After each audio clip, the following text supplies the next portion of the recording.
pencher vers moi son oreille, et je le chanterai toute ma vie.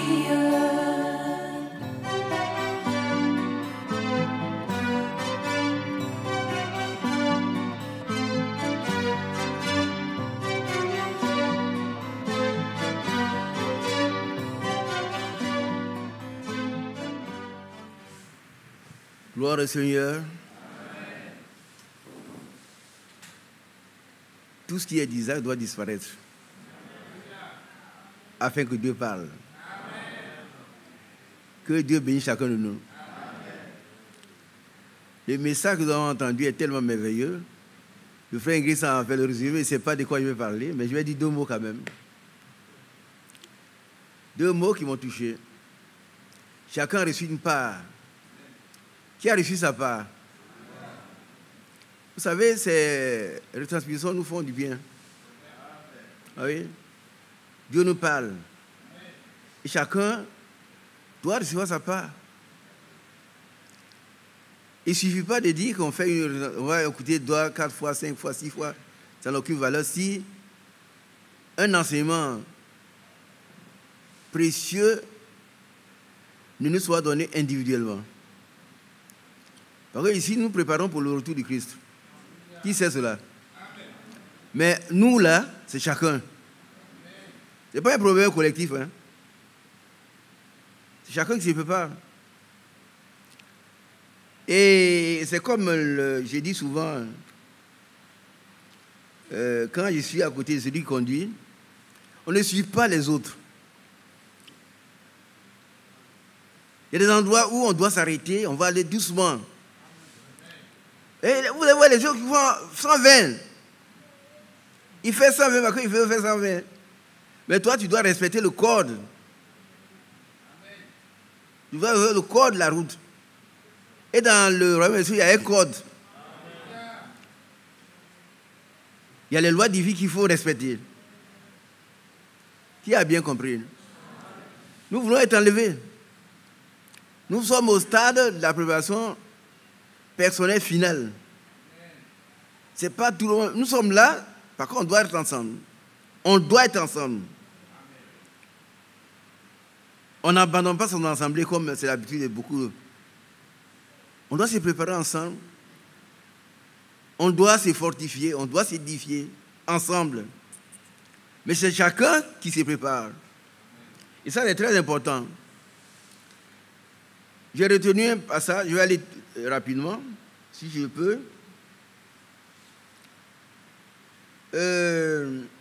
Voilà ce que j'ai retenu quand le frère prêchait. Je ne sais rien. Amen.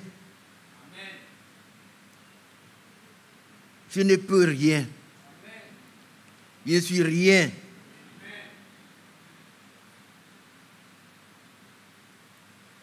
Amen. Enseigne-moi ta parole et conduis-moi. Amen. Ça, c'est un extrait direct de la prédication. Moi, je ne sais rien. Je ne peux rien. Je ne suis rien. Mais enseigne-moi ta parole et conduis-moi. Amen. Alléluia. Amen. Et vous voyez que c'était tellement important quand on reconnaît ses propres défaites. Quand on reconnaît qu'on ne peut rien faire sans l'intervention de Dieu. Quand on reconnaît qu'on n'est rien sans Dieu. On ne sait rien sans Dieu. On peut savoir beaucoup de choses pour discuter. Mais celui qui sait quelque chose, il est humble. Amen. Parce que Dieu nous rend humbles. Et il a dit, venez à moi. Vous tous qui vous fatiguez et qui vous chargez. Prenez mon joug. Car mon joug est léger. Je suis doux et humble de cœur. Alors on va lire un exemple de l'unité du Seigneur que nous devons imiter par la grâce de Dieu. On va lire rapidement. C'est Philippiens, c'est quoi? Suis doux et humble le cœur.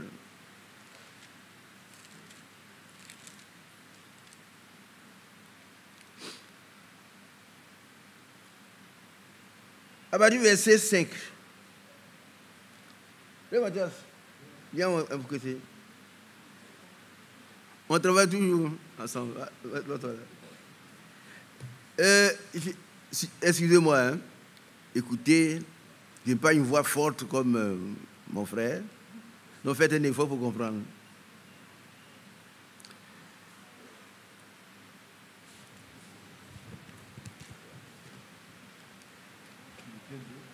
Philippiens 2, verset 5, du verset 5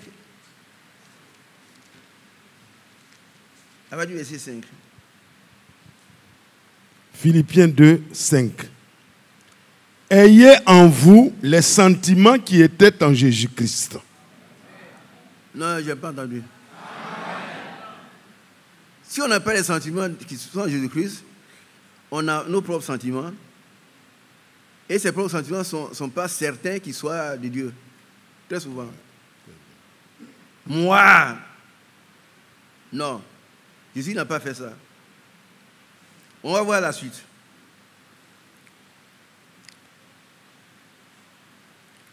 Lequel, existant en forme de Dieu, n'a point regardé comme une proie à arracher d'être égal avec Dieu. Mais il s'est dépouillé lui-même. Amen. En prenant une forme de serviteur et en devenant semblable aux hommes. Et ayant paru comme un simple homme, il s'est humilié lui-même, se rendant obéissant jusqu'à la mort, même jusqu'à la mort de la croix. Vous savez, quand je dis ces choses, j'ai fait un effort pour retirer mes larmes. Donc vous ne pouvez pas comprendre ce que je veux dire. Lui, le grand Dieu, qui s'est humilié, s'est dépouillé lui-même. Il s'est rendu obéissant jusqu'à la mort.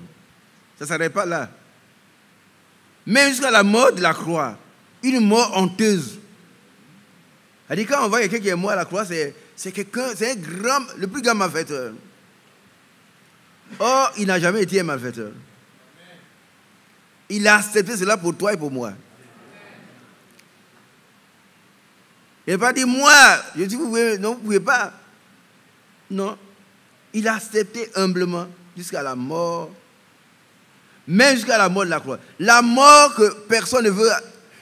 Même si on doit te tuer, non, ne me tuez pas comme ça. C'est trop honteux. Vous savez, ça fait plus de 2000 ans qu'il est mort. Mais il est aussi ressuscité. On dit Amen. Jésus est ressuscité. Amen. Il n'a fait que 3 jours. Et il est ressuscité. Mais c'est un grand témoignage. Il a été mis au nombre des malfaiteurs à cause de toi et moi qui sommes des malfaiteurs. C'est ça. Si vous voulez comprendre, étudier ça à la maison seule, voyez quand votre voisin met des ordures devant notre maison, comment vous réagissez?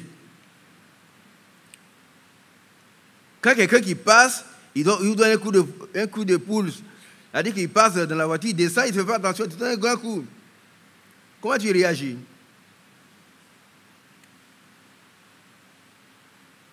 Comment ta propre femme qui t'appelle, tu appelles chérie, quand elle fait une erreur, comment tu réagis?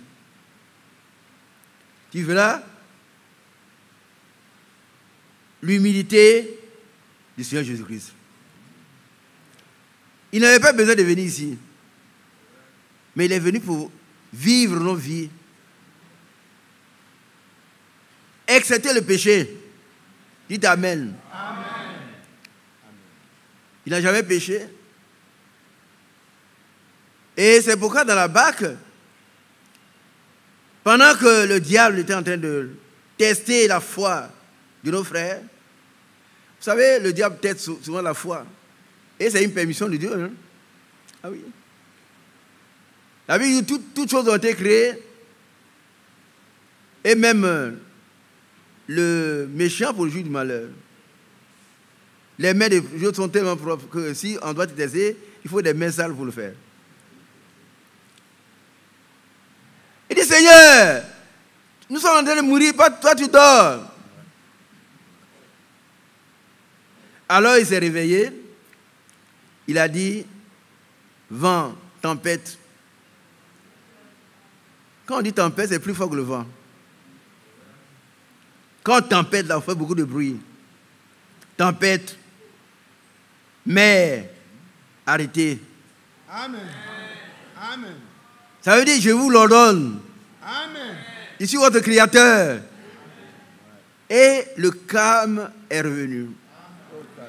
Ah, le soir, Pierre est venu.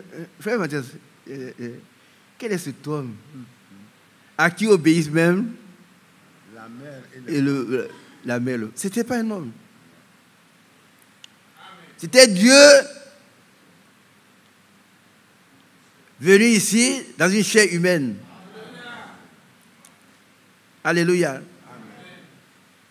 Pour nous sauver. Et ce qu'il a fait pour ceux qui étaient de périr, aujourd'hui, il peut le faire pour toi. Amen. Qui le croit? Moi, je le crois. Hein. Partout où tu seras en danger, Seigneur, au secours, et il intervient immédiatement. Amen. Alors, continuons la lecture. Il s'est humilié lui-même, se rendant obéissant jusqu'à la mort, même jusqu'à la mort de la croix. C'est pourquoi aussi Dieu l'a souverainement élevé et lui a donné le nom qui est au-dessus de tout nom, afin qu'au nom de Jésus, tout genou fléchisse dans les cieux, sur la terre et sous la terre, et que toute langue confesse que Jésus-Christ est Seigneur. Amen. À la gloire de Dieu, Père. Non, vous n'êtes pas heureux. Amen. Vous comprenez pas, vous comprenez ce que moi je comprends. J'étais couché en train de mourir en cardiologie. Et une femme, parce que personne ne pouvait me voir, même pas ma femme. Elle me nettoyait. Hein? Je ne veux pas me lever, on te bouge un peu comme ça. Elle pouvait faire tout ce qu'elle voulait sur moi. Oui, il ne peut pas bouger. Et puis elle dit, Seigneur Jésus. J'étais très heureux d'avoir Seigneur Jésus là, quelqu'un qui croit encore. Je demande, vous êtes chrétien? Elle dit, je suis musulman. Alléluia. Amen. Toi, tu peux ne pas croire. Moi, je l'ai expérimenté. Ouais. Ce nom-là, c'est un attribut du Seigneur, il s'appelle El-Shammah. C'est-à-dire qu'il est toujours présent. Amen. Partout où tu es, sache que le Seigneur est à côté de toi. Amen.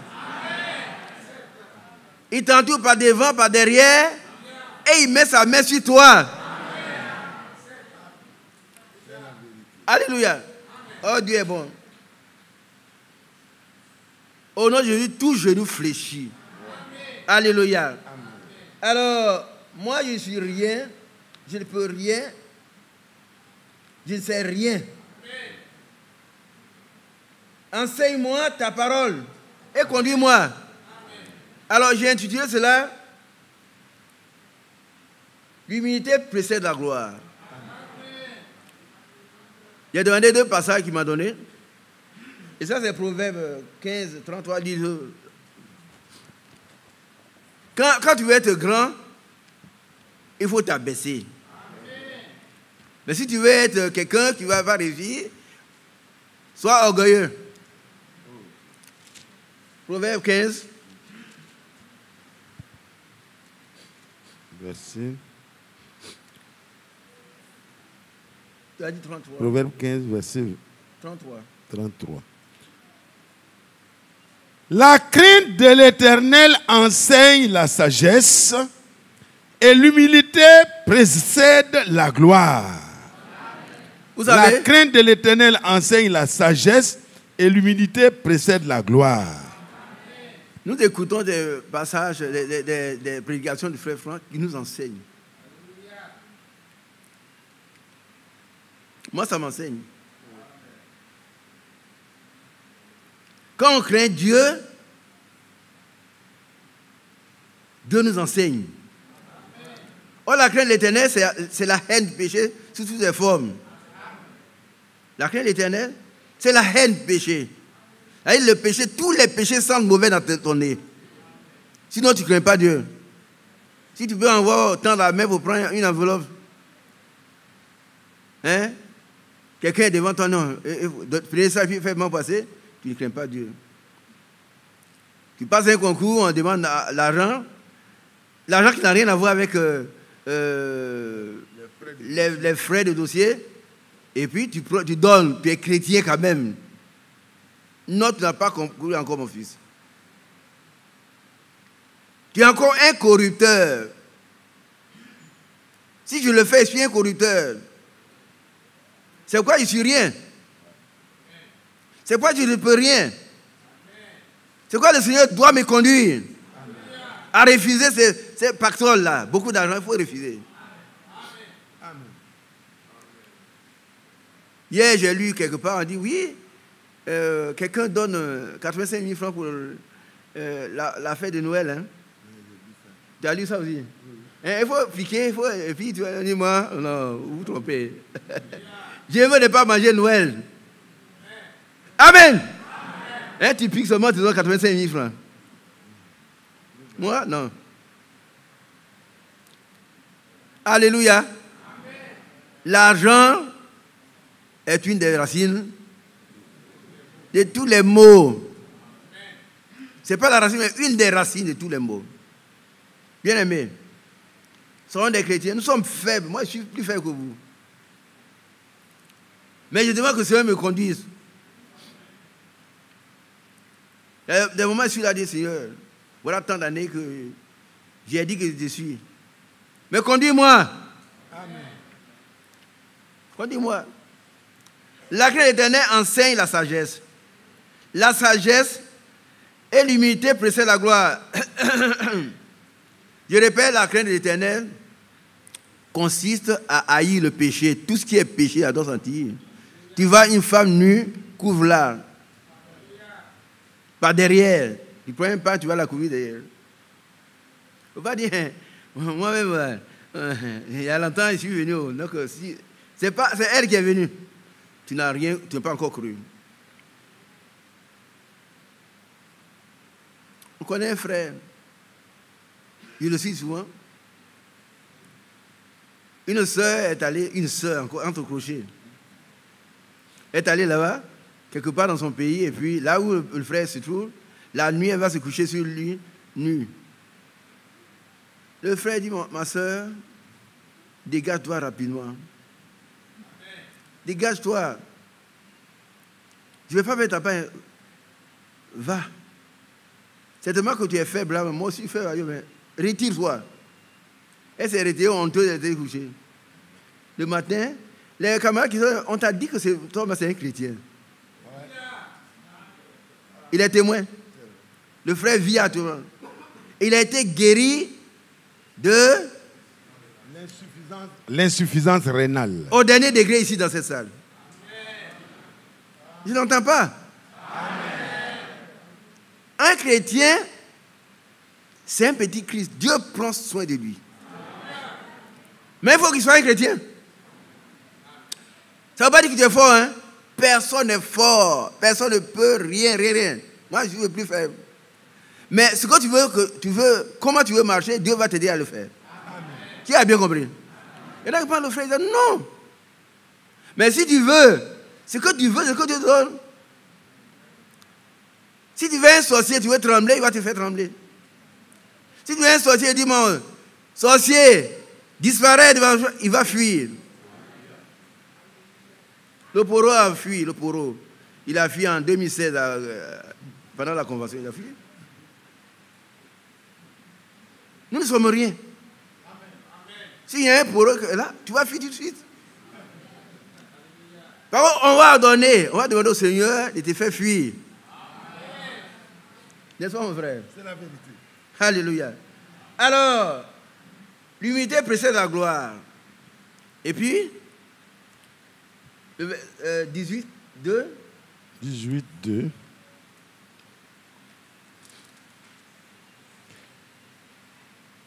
Ce n'est pas 18, 2. Oui, tu as donné 2 versets. Tu as dit Proverbe 18, verset 2. Non, 12. Voilà. 18, 12. Voyez? Avant la ruine, le cœur de l'homme s'élève, mais l'humilité précède la gloire. Avant que celui qui est tombé, le roi, on l'a fait comment? Le roi qui est tombé là, qui veut boire avec le Nebuchadnezzar. Il dit, moi, le grand roi. Il est tombé, il a vécu comme un animal pendant 7 ans. Il a mangé des herbes. Jusqu'à ce qu'il reconnaisse qu'il n'y a qu'un seul tout-puissant. Amen. Mais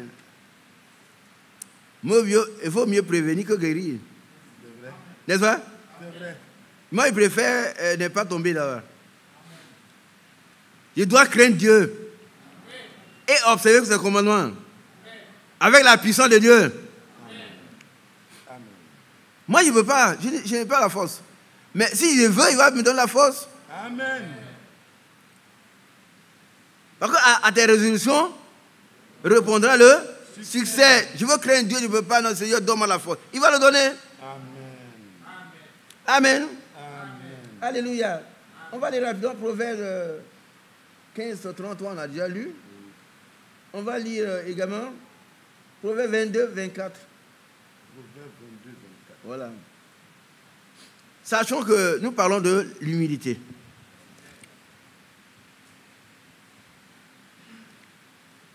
Ne fréquente pas l'homme. 22, 24. Oui. Ne fréquente pas l'homme colère. L'homme coléreux. Non, on dit ça aussi. On dit pas ça? On dit colère, un homme colère ou colérique. D'accord. Ne fréquente... Le mot colère peut être un substantif, mais un adjectif. Ici, c'est le cas. Ne fréquente pas l'homme colère. Voilà. On dit cet homme est colère. Ça veut dire qu'il est colérique. Pour un rien, donne un coup à sa femme. Fous-moi la paix là-bas. Tu bouffes tout mon argent, toi. Et puis il est chrétien. Ne fréquente pas un homme colère. Quelqu'un qui se fasse vide, il ne faut pas le fréquenter. Qui a bien compris? Ah non. Maintenant, si tu dois donner un ministère pour aller l'aider, va. Mais si tu es quelqu'un qu'on peut convertir facilement, il ne faut pas l'approcher. Il vaut mieux prier en distance pour lui. Tu peux prendre un jour de jeûne et prier, tu pries pour lui. Que l'esprit de colère n'est pas l'esprit de Dieu. Ah non. Ne fréquente pas l'homme colère. Qui a bien compris? On doit être des gens humbles. Hein? Un homme colère, tout de suite, il va tout de suite te donner un coup de pied. Pourquoi tu me regardes comme ça, mon frère? Pourquoi tu me regardes là? Voilà. Mais comment tu l'as vu? Tu ne le regardes pas, tu l'as vu? Donc, un chrétien doit être calme. Il doit avoir les sentiments qui étaient en Jésus-Christ. Tu as bien compris là? Ayons les sentiments qui étaient en Christ. Qui l'ont amené à devenir un homme. Alors qu'en tant que Dieu, devient un homme. Dans la brochure qu'on appelle l'adoption, si vous n'avez pas lu, lisez. À l'intérieur, les gens, un hébreu, un grand prophète, un connaisseur, un érudit, pose la question à frère Branham. Est-ce que tu es une unitaire? Il dit non, tu n'es pas une unitaire. Il dit Dieu seul. Et puis c'est tout, non. Alors on lui a demandé, mais toi tu crois à quoi? Il dit, mais moi je crois que Père, Fils et Esprit sont les attributs du même Dieu. Qui le croit? Père, Fils, ce sont les attributs d'un seul Dieu. Amen. Amen. Donc quand il dort là, il ne faut pas penser que l'autre attribut est perdu. La toute-puissance va se réveiller. Amen. Amen. Alléluia. Amen. Donc on continue. Ne va pas avec l'homme violent. Qui a compris? Mais je dis bien, hein, comme tu as un ministère, tu as le Saint-Esprit, tu peux aller l'aider. Mais il ne faut pas te laisser contaminer. Un homme violent, comme le vent. La suite même dit ça. Hein? La suite même dit ça. Ouais? La suite du verset dit ça. Verset 10. Il dit la suite. La suite. De peur que tu ne t'habitues à ces sentiers. On s'arrête là. Et qu'ils ne deviennent un piège pour ton âme. Alléluia. Qui comprend? De peur qu'il te contamine. Ah oui, oui. Un homme violent. Oh. Mais quand tu t'en vas, on fait un bon repas, tu manges, tu donnes un bon. Tu as payé combien de francs? Il a dépensé 200 francs. Bon, il prend 1000 francs. Tu es content. Demain, tu es là-bas encore. Tu deviens comme lui. Tu deviens même pire. Tu deviens pire. Ouais. De peur que tu ne t'habitues à ces sentiers. Les sentiers sont les chemins, les voies. Ça veut dire, de peur que tu deviens aussi violent que lui.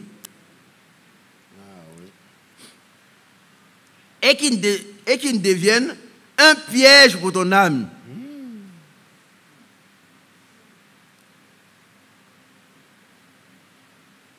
Il y a une voiture qui nous empêche de travailler ici. C'est au loin là-bas. Mon frère Acré, viens voir. Mes yeux sont vieux, je ne vois pas bien, rien là. Tu peux identifier ça. Qui suit ce que je suis en train de dire?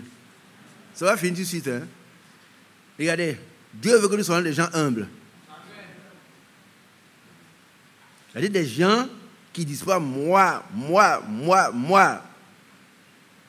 Vous savez, quand on dit moi, on a les sentiments de qui? On a les sentiments du diable. Parce que c'était le premier ministre de Dieu. Ésaïe, je crois, 14. Et il a dit, comment moi je vais être le premier ministre de quelqu'un alors que moi je peux être le président? Hein? Moi je suis là, Dieu m'envoie, il était là tellement beau, il envoie, il fait les choses. Mais moi-même je vais être président. Je vais être Dieu. Et il a pris un tiers. Je ne sais pas combien d'anges il avait. S'il y avait 3, il a pris 1. S'il y avait 6, il avait pris 2. Tu as trouvé? Voilà. Il a pris les anges. Il dit, bon, quoi, toi, quand moi je serai Dieu, vous serez mes anges. On va renverser ce vieux Dieu-là. Il est toujours là, il est créateur. Mais il va voir. Vous savez, un homme arrogant, c'est un homme, un insensé, c'est un fou. Écoutez-moi un peu. Qui a vu un pot d'argile? Vous avez vu? Est-ce que le pot d'argile peut dire au potier que pourquoi tu m'as fait comme ça? Non, nous sommes que des pots. Le pauvre diable, c'est pas ça. Et ils ont monté le premier coup d'État a été fait au ciel. Mais avec Dieu, bien aimé, là où tu es là, si tu es en train de parler de Dieu, ce que tu penses, Dieu voit. Tu n'as pas besoin de parler. Avant que la parole sorte sur tes lèvres, Dieu le sait déjà. Il a monté son coup d'État dans son cœur. Oui. Immédiatement, hop, Dieu a dit, bon, moi je t'ai créé, tu vas venir prendre place. Malheur à la terre. Ouais. Le diable est défendu vers vous avec une grande colère. Fureur. Mais pas avec nous. Par contre, Michael l'a battu en brèche. Amen.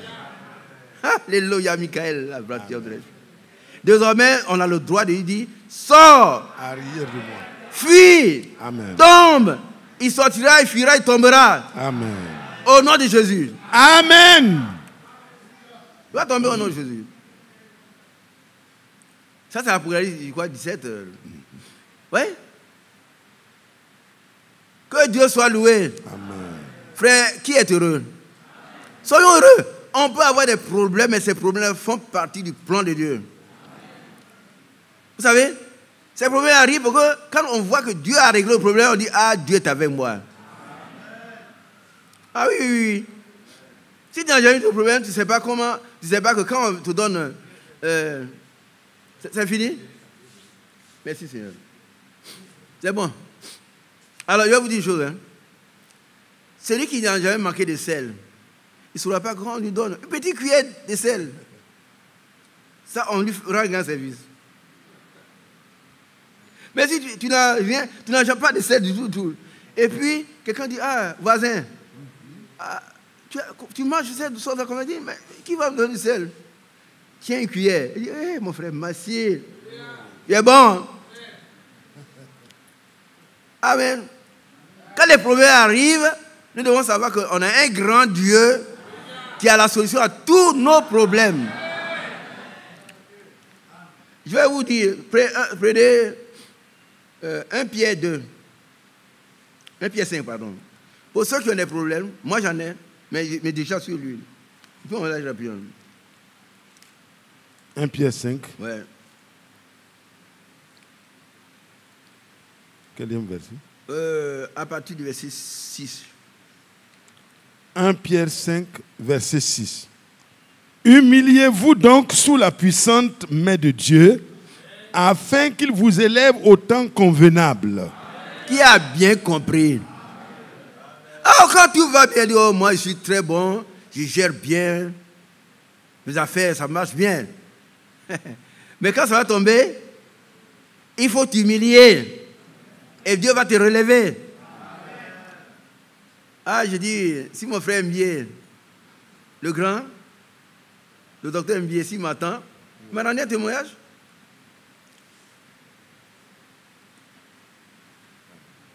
Alléluia. Alors, un jour, il y avait quelqu'un qui est venu le voir, un grand banquier, il a tout perdu. Et il lui a appliqué Jacques chapitre 1. Les épreuves sont quoi? L'engrais de la foi. Qui comprend cela? C'est pas facile, hein? Quand tu passes avec des épreuves, tu es éprouvé là. C'est l'engrais de la foi. Il faut accepter ça. Dis merci à Dieu. Et puis, il lui a dit ça, il est allé, monsieur est allé. Il était découragé, il a tout perdu. Ils ont prié, il est allé quelques semaines après, il vient, sa banque est relevée. Ça, frère Mier là. Docteur Mier, mon grand frère. La parole de Dieu là, elle est une réalité. Amen. Il y a une véracité. Et la semence d'Abraham est établie ici, ainsi dit le Seigneur, ainsi dit la parole de Dieu. Amen. Je répète, la semence d'Abraham est établie sur le ainsi dit le Seigneur. Amen. Quand Dieu a parlé, le problème est réglé. Donc tu passes à l'épreuve, ne dis pas que oh Dieu m'a abandonné, non. Dieu n'abandonne jamais personne. Il est le rémunérateur de ceux qui le cherchent. Alléluia. Amen. Donc, si tu es trop orgueilleux, humilie-toi sous la puissance main de Dieu. Amen. Afin qu'il t'élève au temps convenable. Amen. Il y a un temps convenable, il va t'élever. Mais Satan, il ne s'est jamais élevé, il ne s'est jamais humilié. Il ne sera jamais élevé. Jamais. Il a chuté avec tout. Ce sont les démons. Hein. Les démons. Aujourd'hui, il y en a qui croient encore, quand quelqu'un meurt, j'ai vu un parent qui est mort quelque part. Non, ce n'est pas un parent, c'est le diable. Quand quelqu'un meurt, il est mort. Tu ne vas pas le voir quelque part. Non, il est mort, il est mort. Je ne vais pas entrer dans cette discussion. Que Dieu soit loué. humiliez-vous donc sous la puissante main de Dieu. Amen. Amen. Frère, la main de Dieu est puissante, afin qu'il vous élève au temps convenable. Amen. Je reprends. Si mon frère, ma soeur, tu as un problème, ne dis pas que le Seigneur m'a oublié. Non, non, non. Il t'a fait passer par une épreuve. Et à la fin, tu vas le glorifier. Amen. Regardez un peu. Le frère a dit dans la prédication, oublions nos défaites. Qui a entendu ça? Et glorifions la gloire de Dieu. Amen. Ah oui. Si tu te mets à pleurer, Dieu, il va te pousser à dire des choses contre Dieu que tu ne dois pas dire. Alléluia. Alors, et déchargez-vous sur lui de tous vos soucis, car lui-même prend soin de vous. Amen. Alors, quand on parle d'humilité, je vais vous dire une chose. Écoutez-moi bien. Ce n'est pas le fait de s'incliner à terre devant un homme. Non, c'est pas ça. Tu peux faire ça et puis être un Judas. Tu peux t'incliner devant quelqu'un et dire tu es un Judas. Tu t'as vendu de dire pas quoi? Un baiser. Oh, Seigneur. Mais ce que Dieu demande, c'est la transformation de notre cœur. Et il va le faire. Amen. Si nous voulons, il va le faire. Notre cœur, le cœur de l'homme est comment? Tortueux. Par-dessus tout. Qui peut le connaître? C'est vrai. Ah, tu es avec un frère. Fais attention. C'est ton frère. Hein? Mais son cœur est tortueux par-dessus tout. On dit le cœur de l'homme, nous tous. Qui peut le connaître? Mais Dieu peut le transformer. Amen. Parce qu'il a le pouvoir de transformation.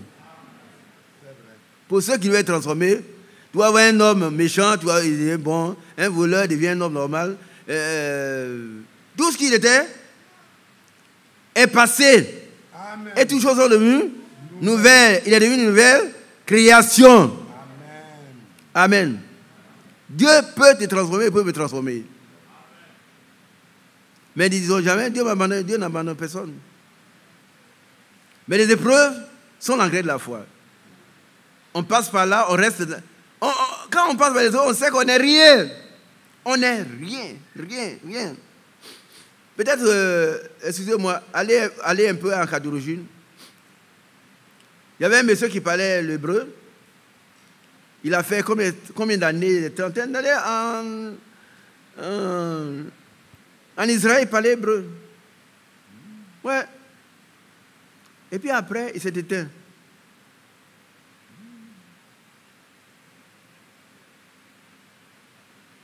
Tu n'es rien.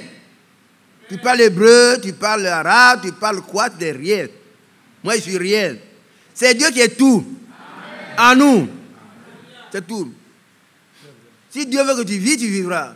S'il veut que tu meurs, tu mourras. Amen. La Bible dit, créez celui qui fait perdre et sauver. Qui a bien compris? On n'est rien tout. Hein? Rien. Et si on se soumet à la volonté de Dieu, alors Dieu nous élève. Mais quand il nous élève, ne faisons pas comme le diable. Restons à ses pieds. Qui a bien compris? Restons au pied du Seigneur qui nous élève. Vous savez, qui connaît le facochère? Le facochère. Excusez-moi si je suis d'une... comment dirais-je, d'une région et puis d'une culture. Le facochère était tout petit, il était perdu dans la boue. On ne le voyait pas, hein. Et puis un jour, l'éléphant s'en va quelque part, il entend du bruit sur ses pattes. Ah, tu me tues! Il dit, qui peut être caché dans la boue comme ça? Il dit, c'est moi, facochère. Il dit, mais moi, je ne te vois pas. L'éléphant est gaillard, je ne te vois pas. Mais pourquoi tu es si petit? Il dit, mais les gens ne m'aiment pas. Oh. Toujours, ce sont les gens qui t'ont établi juge des gens. Qui? Mon frère, qui t'a établi juge des autres? Et les gens n'aiment pas. Je suis petit comme ça. Dieu m'aime pas. L'éléphant fait des efforts, il voit quelque chose, un petit quelque chose sombre dans la boue. Il dit, bon, est-ce que tu veux devenir grand? Il dit, mais c'est ce que j'attends. Mais qui va maintenant comme moi? Il dit, bon, demain matin, voilà le facochère. Et alors, l'éléphant dit, mais demain matin, on va commencer ta transformation. Et puis, il est venu, il a élevé le facochère jusqu'à ses pieds, jusqu'à son genou. Il dit, mais il peut le voir maintenant, mais ça va un peu. Il dit, oui, mais je ne suis pas encore éléphant.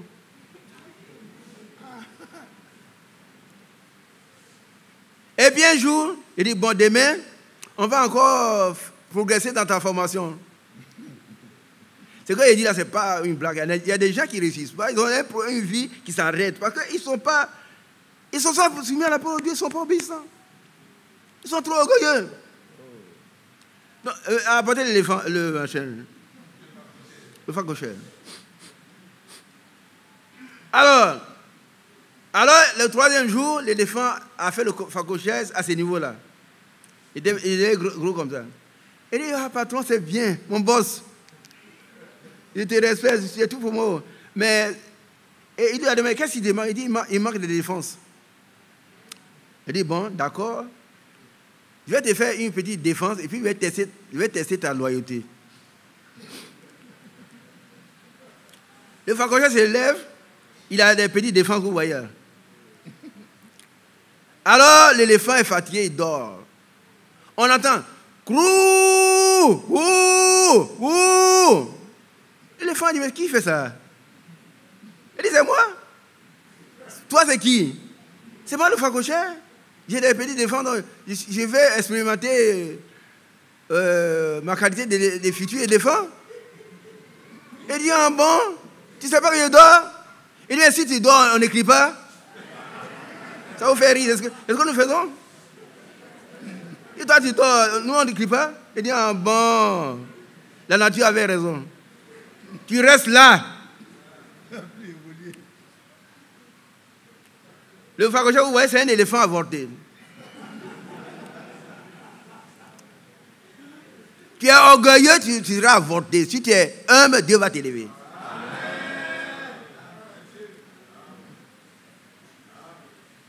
Alléluia.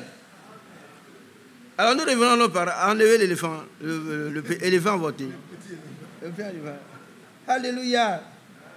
Alléluia. Dieu soit loué. Alors, bien aimé, on va revoir le Proverbe 22, 24, et puis on va s'arrêter. Hein. Et retenez que l'humilité précède la gloire. Amen. Moi qui vous parle, je suis rien de tout. Rien. À tout niveau, tu n'es rien. Moi, je suis rien. Si Dieu veut que tu meurs, tu vas mourir. C'est vrai. Si Dieu veut que tu sois pauvre, tu seras pauvre. Ah oui. Tu vas tout perdre. Perdre ta maison, perdre tout. Tout ce sur lequel tu comptes perdre au gars, tu vas tout perdre. Mais si tu es humble, alors Dieu a sa couverture sur toi. Parce qu'il est humble. Amen. Alors, ne fréquente pas l'homme colère. Allons-y. 24. Ouais. Ne fréquente pas l'homme colère. Ne va pas avec l'homme violent, de peur que tu ne t'habitues à ses sentiers et qu'il ne devienne un piège pour ton âme. Amen. Amen. Alléluia. Amen. On va parler, on prend Ephésiens chapitre 4. Ephésiens 4, 2, je crois. Ephésiens 4, 2, je ne sais pas si c'est ça.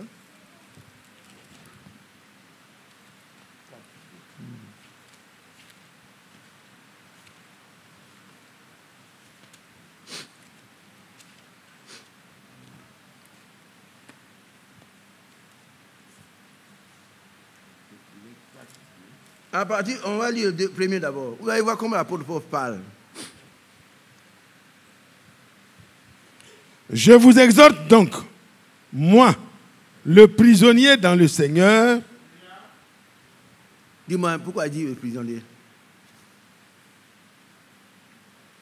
Le prisonnier, c'est quelqu'un qui a été privé de sa liberté d'agir comme il veut. Ouais. Et désormais, il agit comme son geôlier veut. Celui qui détient sa liberté, désormais. Et Paul a dit, qu'est-ce que Paul dit? Paul dit qu'il est prisonnier de Christ. Et toi, tu es prisonnier de qui? Moi, je suis prisonnier de Christ. De Christ. Vous êtes prisonnier de qui? De Christ. Si tu n'es pas prisonnier de Christ, tu es prisonnier de qui? De Satan. Satan. Clair. Paul n'a pas dit, je vous exhorte, moi le grand Paul, j'ai vu le Seigneur, j'ai vu la colonne de feu. Moi, j'ai vu la colonne de feu. Qui dit mieux? Et le Seigneur m'a parlé. C'est moi qui vous parle. Vous devez écouter. Non. Je vous exhorte donc, moi le prisonnier dans le Seigneur, de façon humble. L'humilité, c'est lié aussi dans le langage.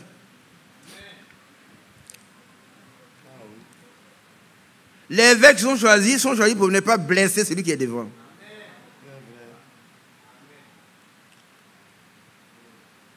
Parce qu'il est d'un même prix que toi. Le frère avait lire un passage dans Ésaïe 43. Et il a dit que le feu ne te brûlera pas. Mais plus tard, plus loin un peu, il a dit, parce que tu as du prix à mes yeux. Amen. Qui a du prix aux yeux de Dieu? Amen. Il dit, je donnerai des hommes à ta place. Amen. Là où tu dois mourir, il fait mourir. Dieu est Dieu. Hein? Il y en a qui disent, pourquoi il fait ça? Psaume 115, verset 3, il est au ciel, il fait tout ce qu'il veut. Lis le passage. Comment on appelle? Ésaïe 43.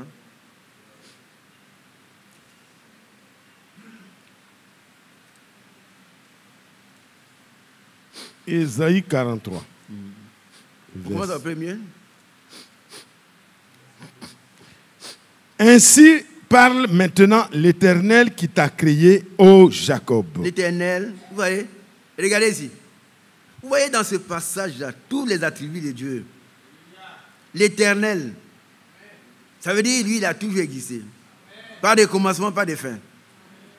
Ensuite, qui t'a créé. Ouais. Amen. Qui t'a formé. Oh Jacob.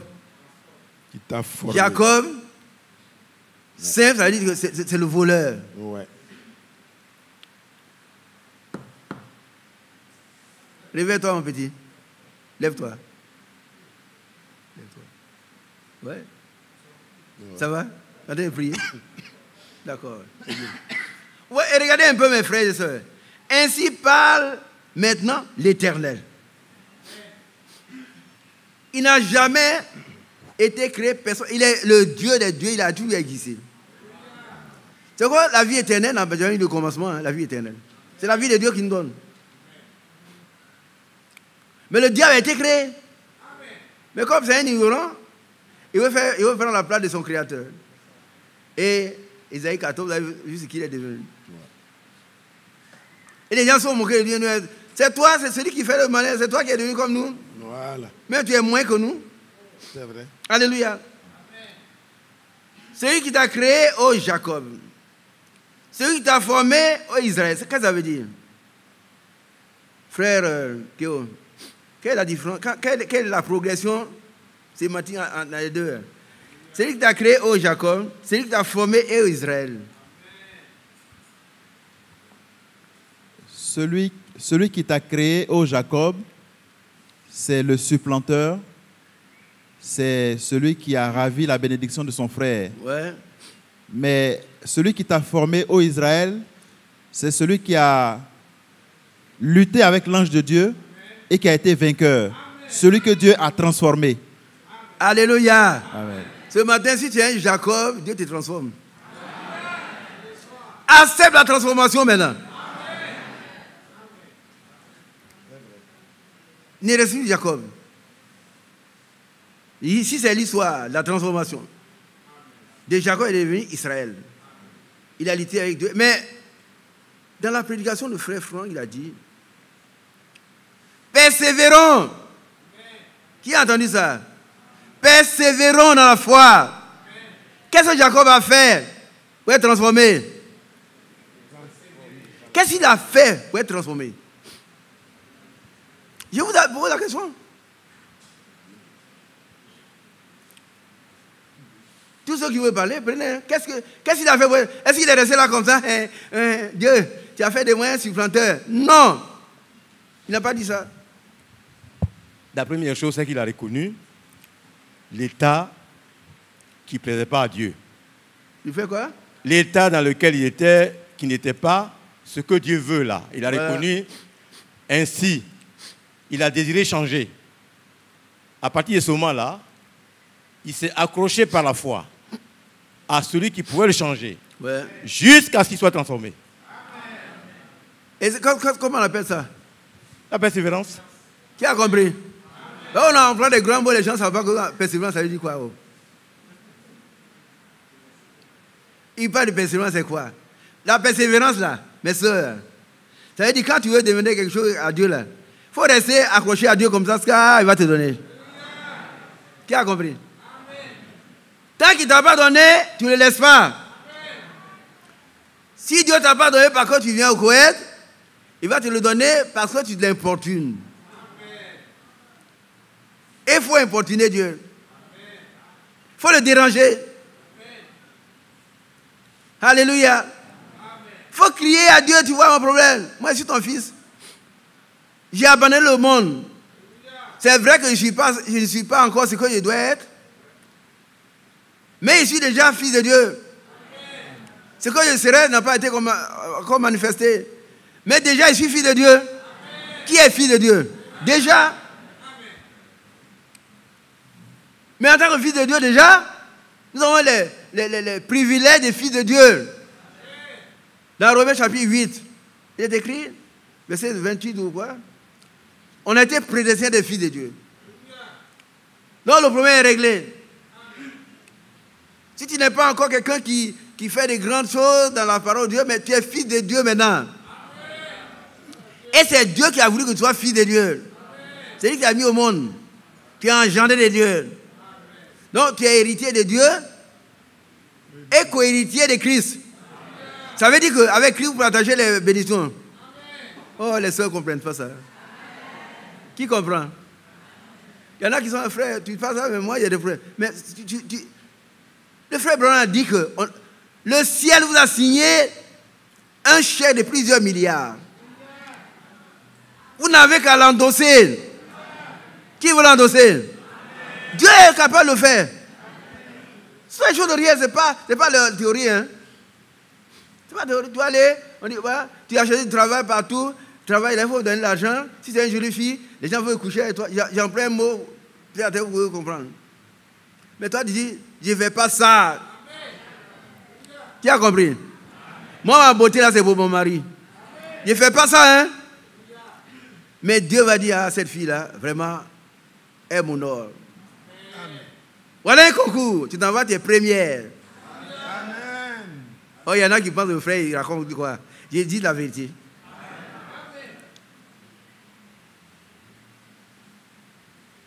Le Saint-Esprit nous doit nous conduire dans la vérité. On ne raisonne pas avec Dieu. Bon, il y a 10 ans, il n'y a pas de concours. Il se dit non, que maintenant, là, il faut qu'il donne l'argent. Non, en fait, tu donnes l'argent, tu es un corrupteur. Et la loi de notre pays punit les corrompus et les corrupteurs. Qui a compris? Attends-toi à Dieu, accroche-toi à lui jusqu'à ce qu'il te bénisse. Et il va le faire. Ils ont lutté toute la nuit. Il dit, mais laisse-moi m'en aller. Il dit, non. Mon cher, tu sais que, tu ne me connais pas, je m'appelle Jacob. Je suis un voleur. Et mon frère m'attend avec 400 personnes. Ils vont me tuer. Donc, si tu ne me sauves pas, je ne vais pas te laisser aller. Il est accroché à lui. Il dit, oh, ton nom ne sera plus Jacob. Alléluia. Alléluia. Qui est d'accord? Mon nom ne sera plus Jacob. Ce matin, ton nom n'est plus quelqu'un, un orgueilleux. Vraiment. Quand j'arrive, tout le monde s'élève. Non. Il y a bien que tout le monde s'élève. Non. Assoyez-vous. On s'élève devant le Seigneur. Amen. Ah, c'est tout. Par contre, la simplicité là, ce n'est pas le fait de se mettre à genoux, non. C'est ton cœur là. Ça doit être saint dans ton cœur. Humble dans ton cœur. Amen. Tu es assis là, un vieux arrive. Hein? Oh, ce vieux-là, il vient toujours en retard. On a s'élever et puis on fait comme ça. Il y a un petit coin où le vieux va passer. Non. Devant les cheveux blancs. Lève-toi. Lève-toi. La simplicité nous pousse à accomplir, à exécuter la parole de Dieu. Voilà mon vieux qui est là-bas. Le frère qui est là-bas. S'il vient, regardez-le. Laissez-lui la place. Ah oui. S'il a un bagage, porter ses bagages, il fallait l'aider. Qui a compris? C'est comme ça. Ah oui, c'est ça la simplicité. C'est ça l'unité du cœur. C'est pas quand on s'écoute comme ça. Judas a fait ça, mais il a tué Jésus par un baiser. Alléluia. Amen.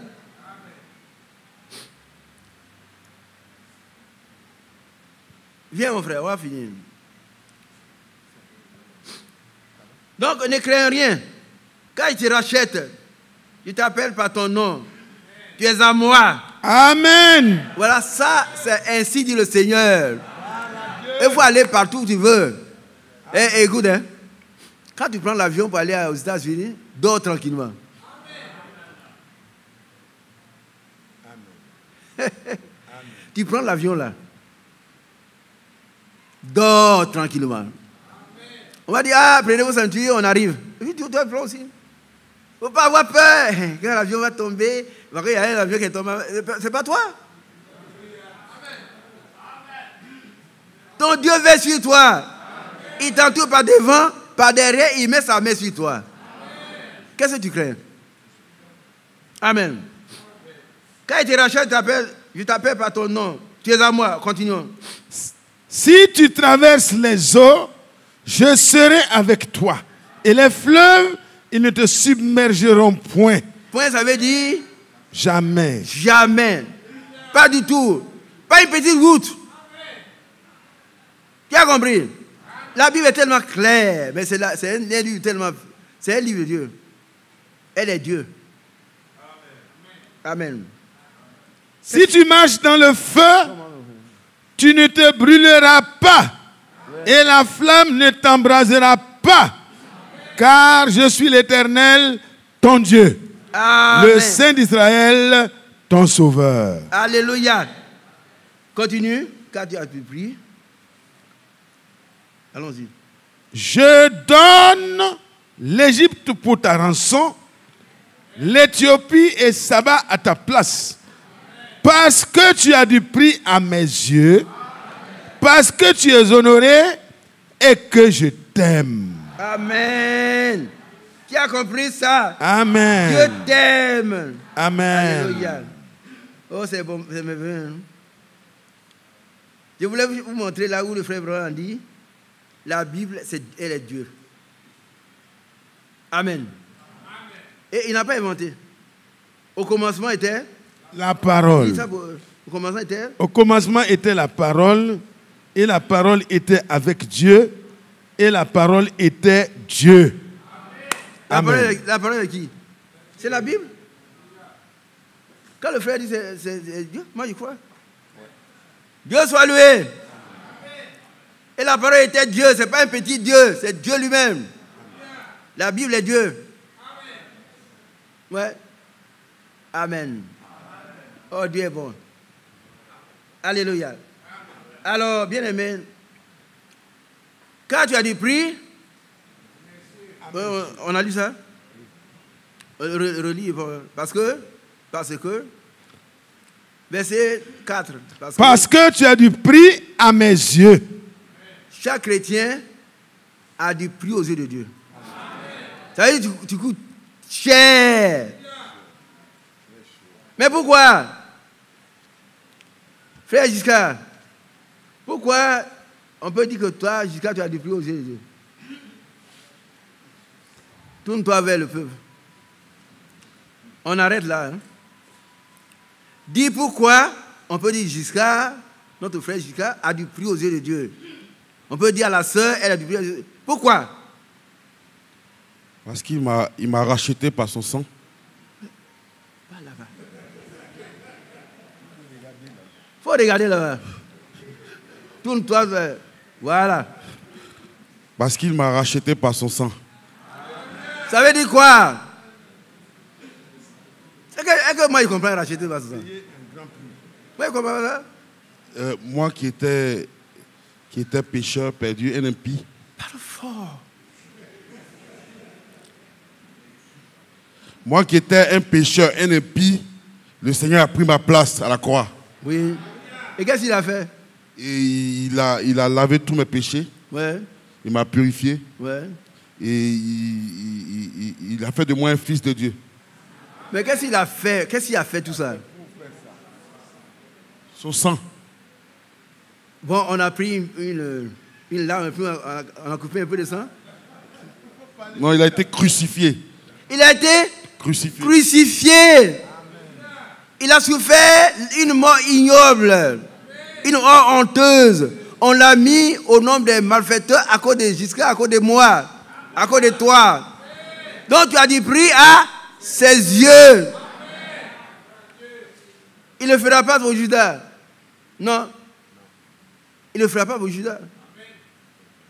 Non, toi qui es là, humainement, tu peux dire, moi je ne suis rien. C'est vrai, tu n'es rien. Mais en Dieu, tu es quelqu'un. Tu as du prix à ses yeux. Et la rédemption est la rédemption. Désormais, il a établi un point entre le ciel et la terre. Tu peux monter et redescendre. Tu peux monter, non? Alléluia. Par contre, tu as du prix à ses yeux. Amen. Sœur, ne te vois pas. Moi comme ça. Non, tu as du prix aux yeux de Dieu. Mais si le monde te voit comme quelque chose, mais tu as du prix aux yeux de Dieu. Il a donné sa vie pour toi. La Bible dit, à peine mourrait-on pour quelqu'un de bien. À peine. C'est quelqu'un qui est bien, on ne peut pas mourir. Mais, lorsque nous étions encore pécheurs, Christ est mort pour nous. Donc, nous avons du prix à ses yeux. Que Dieu vous bénisse. Mais soyons humbles. Soyons humbles. L'humilité précède et précède la chute. Le Seigneur Jésus s'est humilié jusqu'à la mort de la croix. Et Dieu lui a donné un nom qui est au-dessus de tous les noms. Afin qu'au nom de Jésus, tout genou fléchisse sur la terre. Quand Satan attend le nom de Jésus, il fléchit les genoux. Ah oui. J'ai terminé. C'est pas fini. Des jeunes gens remplis de Saint-Esprit devaient aller évangéliser quelque part. Ils arrivent dans un village, le fleuve est en crue. Et puis on a appelé tous les sorciers, le plus grand sorcier. Il était venu assis, il est assis. On dit, viens voir ces jeunes gens, ce sont des plaisantés, ils vont aller derrière là. Nous, on est au bord, on ne peut pas traverser.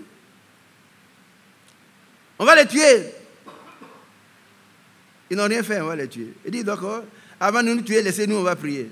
Donc le gros sorcier avec ses bracelets là, il dit assis comme ça. Les enfants parlaient, vous voulez. Il dit, bon, avant de nous tuer, on va parler. Ils ont prié, Seigneur Jésus, tu nous as envoyés, nous remettons notre vie en tes mains. Que ta volonté parfaite s'efface. Au nom de Jésus. Et puis quelques minutes après, le grand sorcier prend la fuite. Oui. Ils se mettent à fuir, ils sont allés l'attraper. Les enfants, un enfant parle, vite à tu fuis. Il dit, vous n'avez pas des yeux. Moi, je vois. Quand l'enfant a parlé là, moi, il travaille avec 5 démons. Les démons ont dit, ah, l'enfant a dit un nom là. Si on ne fuit pas, il va réagir, Il va nous mettre à l'enfer avant le temps. Non, on te laisse régler ton problème seul. Ils ont filmé, vous voulez comment ils fassent quoi? Alléluia. Amen. Tous les démons fuiront devant toi. Amen. Que Dieu soit loué. Mais sois humble. Laisse ton moi. Inclus-toi dans le plan divin. Alors Dieu va te prendre en charge. Il va restaurer tout ce que tu as perdu. Il va guérir toutes tes maladies. Il va faire lui-même ce qu'il a fait avec toi. Et au travers de toi. Que Dieu soit loué. Au nom de Jésus. Amen.